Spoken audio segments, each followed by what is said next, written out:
Hey guys, welcome back to the channel. My name is Taylor and this is Taylor on TV. So in the last video, we talked about the 80s reboot of the Twilight Zone, and in this video, we're going to be talking about the 2002 reboot of the Twilight Zone, or as I like to call it, the Forest Whitaker version of the Twilight Zone. The 2002 Twilight Zone reboot is the second of three revivals of Rod Serling's legendary 1959 anthology series. This iteration featured Forest Whitaker as the narrator and on-screen host, taking on Serling's iconic role. This series only lasted for one season, premiering on September 18th of 2002 and ending on May 21st of 2003.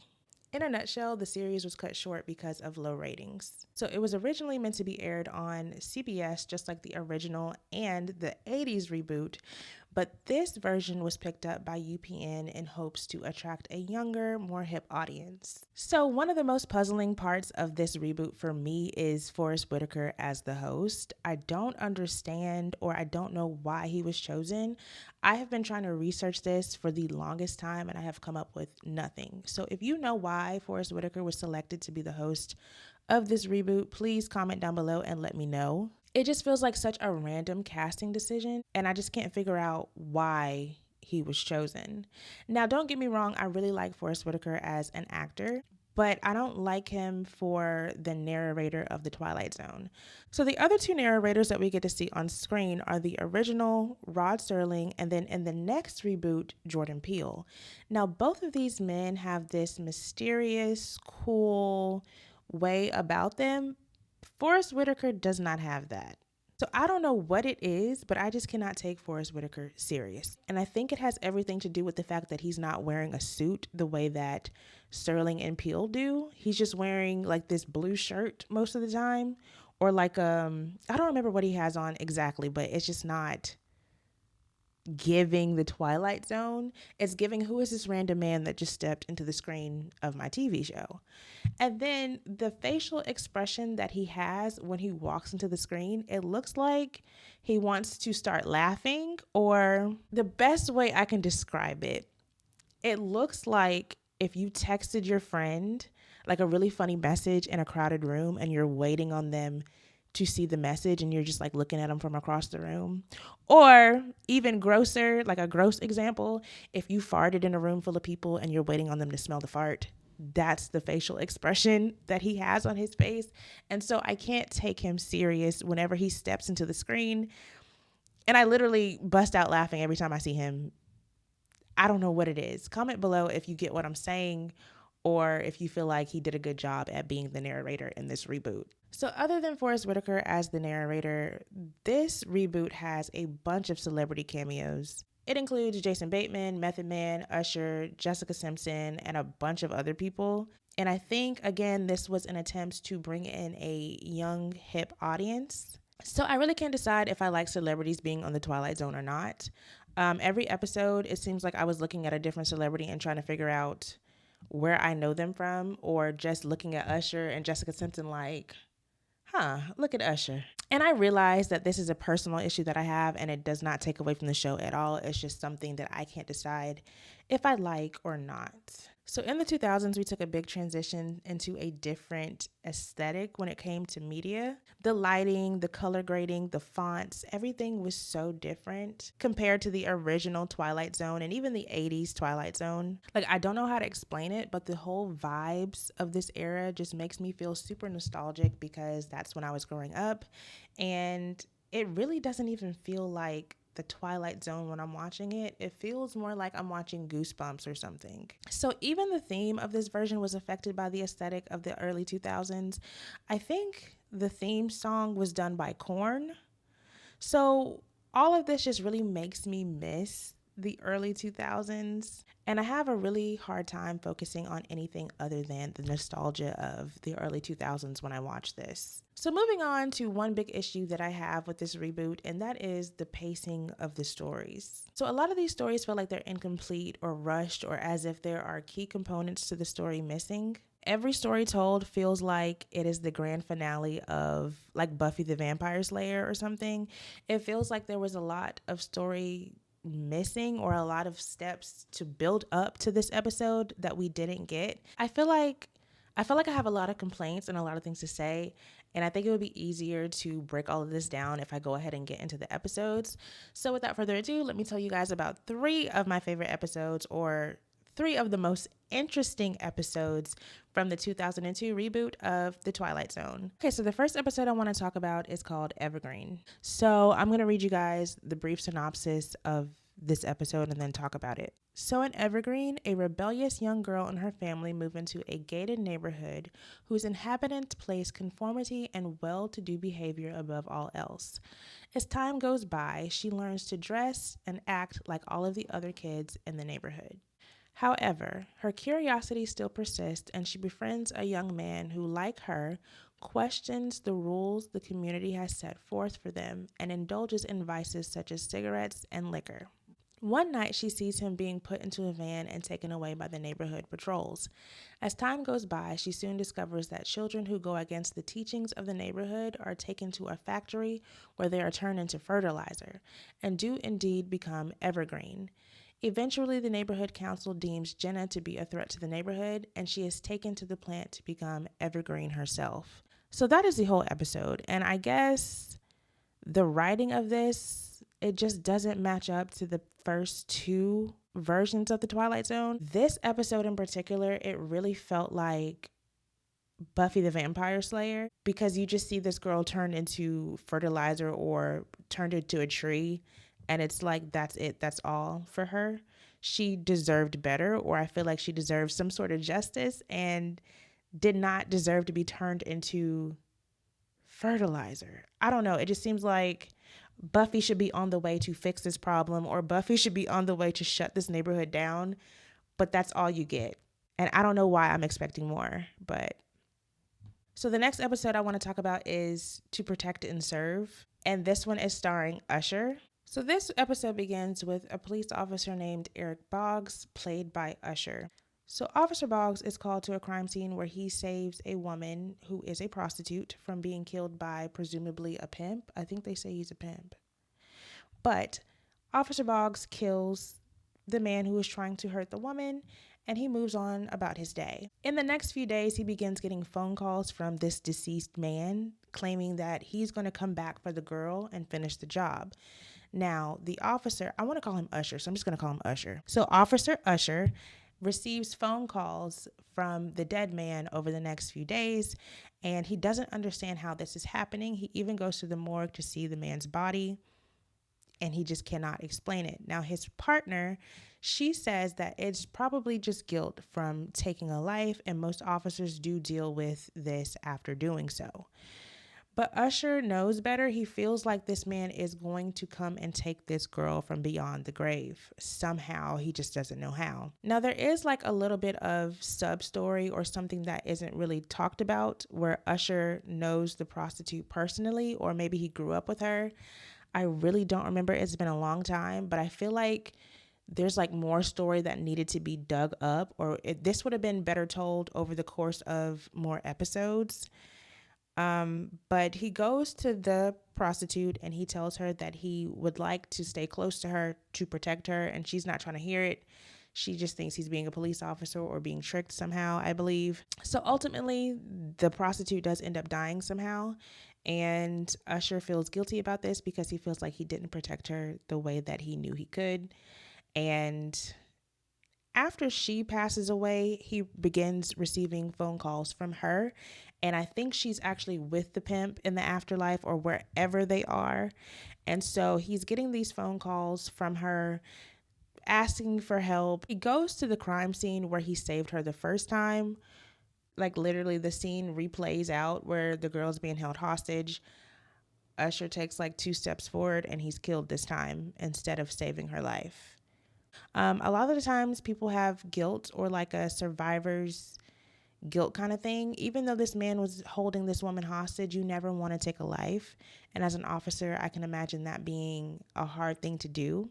And so the way that I interpret it, he couldn't really rest until he rectified that situation. I don't know. I think it's supposed to be a metaphor for guilt or survivor's guilt. I don't know, but like I said, do you see how these episodes are really just kind of odd?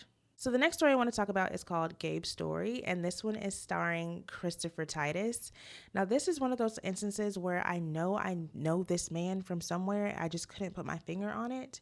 So when I went to go look it up, I realized he was a comedian, and there was a time in my life where people like Chris Titus, Jeff Dunham, and Dane Cook were some of the funniest people. I don't know why, but I would like to revisit and see if I find these things still funny. Let me know if you guys would be interested in a series like that. I've heard Dane Cook is in some hot water, so I don't know about that one. But anyways, this episode is called Gabe's Story.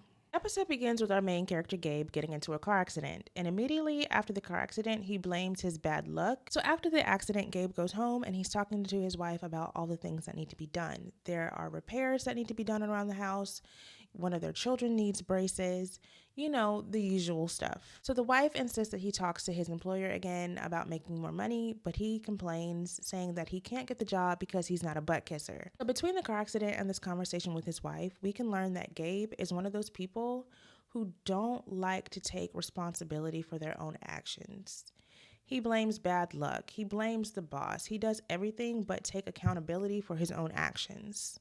So after this conversation with his wife, he goes out back and he sees a man wearing an orange jumpsuit ruining his yard. So this character is played by Kelly Perrine, or Kelly Perrine, depending on how you pronounce it.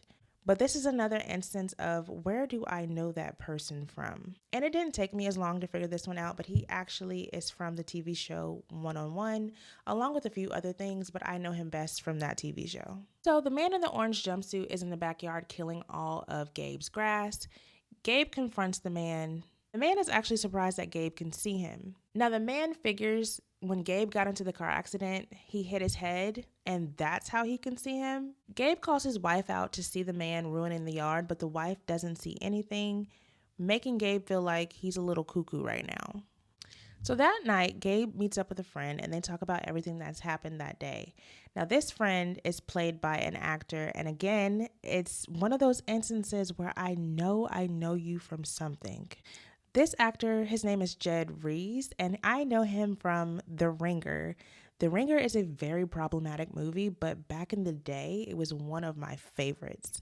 Anyways, Gabe and his friend are talking about their money woes, and the best solution that they have is to go rob somebody's house. Now, while they're in the middle of robbing this house, Gabe looks outside and he sees the man in the orange jumpsuit slashing his tires, which is their getaway vehicle. Gabe runs outside and he grabs the man in the orange jumpsuit and he asks him, "Why are you ruining my life? Why are you slashing my tires right now?" So the man in the orange jumpsuit finally admits that there is somebody up in the sky typing out Gabe's life or typing out his story.